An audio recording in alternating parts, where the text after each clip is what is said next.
This data can and is being collected. And joining us now is former cop and security expert Yasmin London. Good morning to you.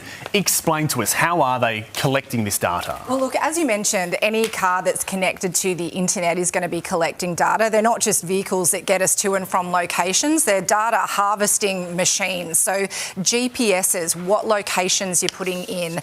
If you're using your voice to ask that GPS to go somewhere, Bluetooth, cameras even, in some of the more recent EVs, that's actually a camera, not a rear vision mirror a lot of the time. So wow. Everything. So we're looking at just a car, a standard sort of family car, nice looking car. But what are some of the things there? You said that there are 5 things in that one picture that car companies can learn about you. Yeah, well, look, I mean, we're looking at the rear vision mirror, for example, the GPS here, the radio will be recording what podcast you listen to. Are you an FM or an AM radio or a digital radio listener?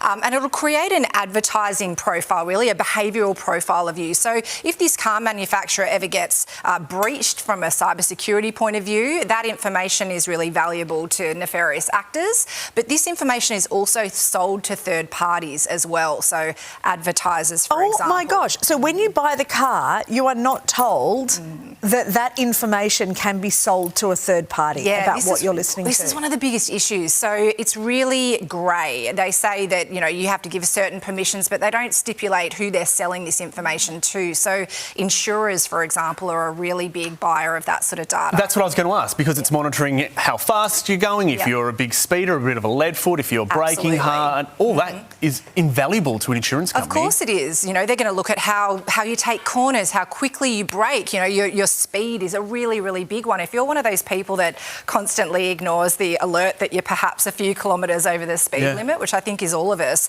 if that is sold to an insurer, your premiums can increase or you could be denied cover altogether. So you do really need to be careful about the data that's being collected. Is there any way you can opt out of any of this, or are we all just victims of it and that's just how it is? It can be really difficult. You know, the T's and C's in these situations are very vague or, you know, overly, you know, convoluted in terms of how we read it and what we agree to. So it is difficult, but we have to make sure that we've got awareness around it and that we're opting out where we can. I mean, even things like passengers, one of the really interesting things here is sensors in the seat are able to detect weight. Cameras in the car are going to look at things like race, for example. And, you know, I was thinking about this earlier. You know, a Coldplay concert might not be your biggest risk if you're having an affair these days, could right? be in your car. In the car, where are you going? What locations are you going to? Write that down. Can they track how badly your singing voice might be? If I'm just asking for a friend, I would assume yes, Mon.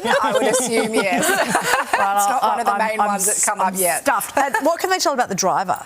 Oh, look, I mean, they can look at things like fatigue, for example. You know, when we have cameras and sensors in cars that are looking at your facial scans, how tired are you? Are you paying attention to the road? Are you distracted, looking away? Again, insurers are a really big collector of this data. Okay, so what can people do? Well, the first thing is building awareness. I mean, talking about this, even with your average person, they're not aware that any of this data is really being collected. We talked about T's and C's, so taking the time to try and read through those T's and C's. As I said, they're really convoluted for a reason. But even if you're reading them, what can you do about them? Not a lot. And this is the interesting thing. There's the Office of the Australian Information Commissioner at the moment that has multiple investigations underway with many car manufacturers because this is too difficult for your average person to understand and to give informed consent as well. Is there a form of regulation the government could get involved in to help protect us? I mean, there's efforts being taken and made, but it's like everything, you know, with this sort of technology and innovation, it's too hard to keep up with. Genie's out of the bottle as well. Exactly, Yes, it's always great to get you in. Your insights are insightful. Yeah, and scary. Thanks, Yaz. Thank you.